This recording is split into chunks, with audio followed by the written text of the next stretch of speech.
Namaku Aldi. Usiaku 10 tahun.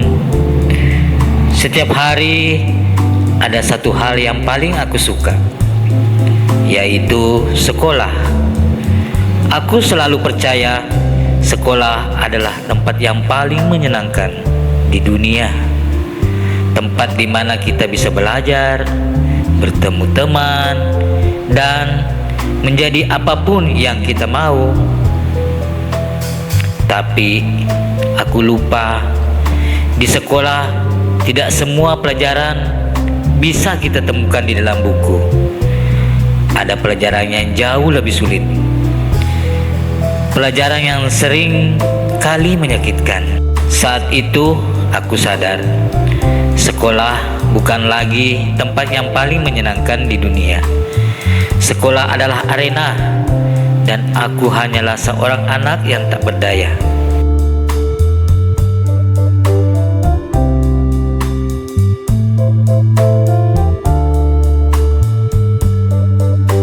Aldi, siswa yang pemalu dan pendiam, sedang duduk sendiri di sebuah bangku di halaman sekolah.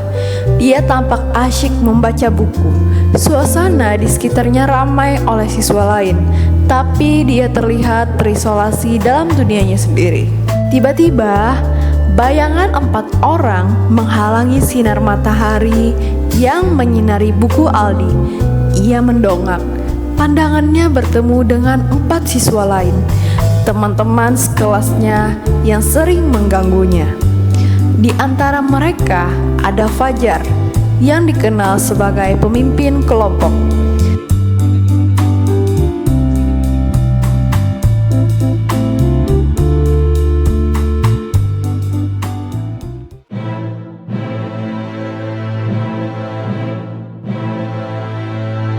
Dengan cepat, Fajar merebut buku dari tangan Aldi, lalu melemparkan buku itu ke arah temannya yang lain. Buku itu dilempar dari satu orang ke orang lain, seperti mainan. Aldi bangkit, mencoba meraih bukunya. Namun, setiap kali ia melangkah, salah satu dari mereka selalu menghalanginya.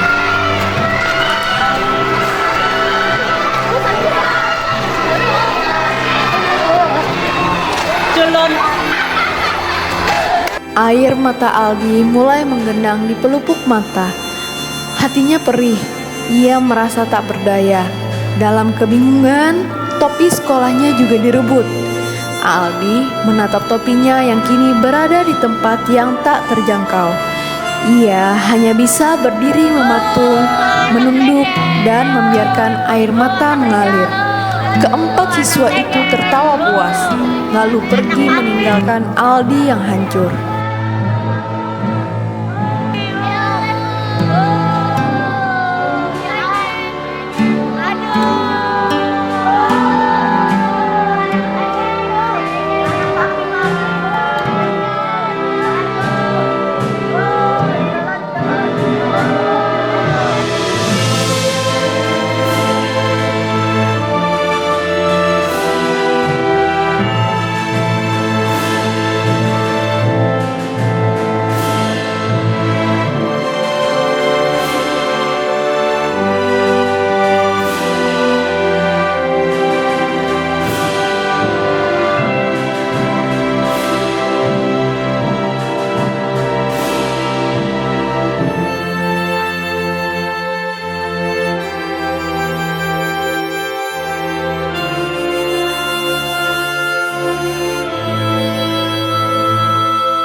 Menghampiri Aldi dengan langkah gontai.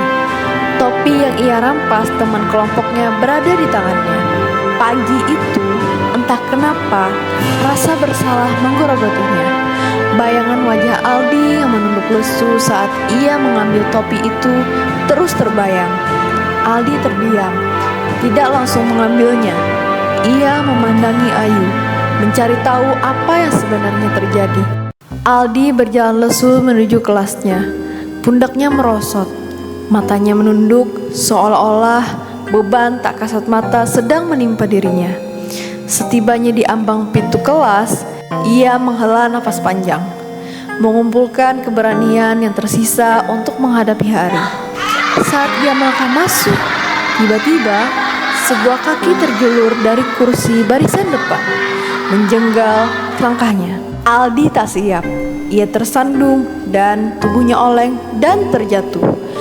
Tawa menggema meledek Aldi. Aldi hanya bisa terdiam. Rasa malu dan sakit bercampur menjadi satu, membuat dadanya terasa sesak. Ia berusaha menahan air mata yang sudah menggenang di pelupuk matanya. Ada luka yang tidak terlihat, yang takkan sembuh hanya dengan dibiarkan. Luka itu bukan hanya milik Aldi, tetapi juga milik mereka yang menyakitinya. Dalam keheningan, mereka mulai mengerti bahwa kekuatan sejati bukan saat menjatuhkan, melainkan saat berani mengakui kesalahan. Mereka datang bukan lagi sebagai penindas, melainkan sebagai manusia yang ingin belajar. Karena permintaan maaf sejati bukanlah sekedar kata-kata, melainkan sebuah awal untuk kembali menjadi lebih baik. Perundungan bukanlah akhir dari segalanya. Ia adalah sebuah pilihan. Sama seperti pilihan untuk menjadi lebih baik. Saat Aldi hanya bisa menunduk, mereka justru berani mengangkat kepala. Bukan karena bangga, tetapi karena rasa bersalah yang mendalam. Mereka datang untuk menjalin kembali tali pertemanan yang pernah putus, untuk membuktikan bahwa tidak ada kata terlambat untuk berdamai dengan diri sendiri dan orang lain.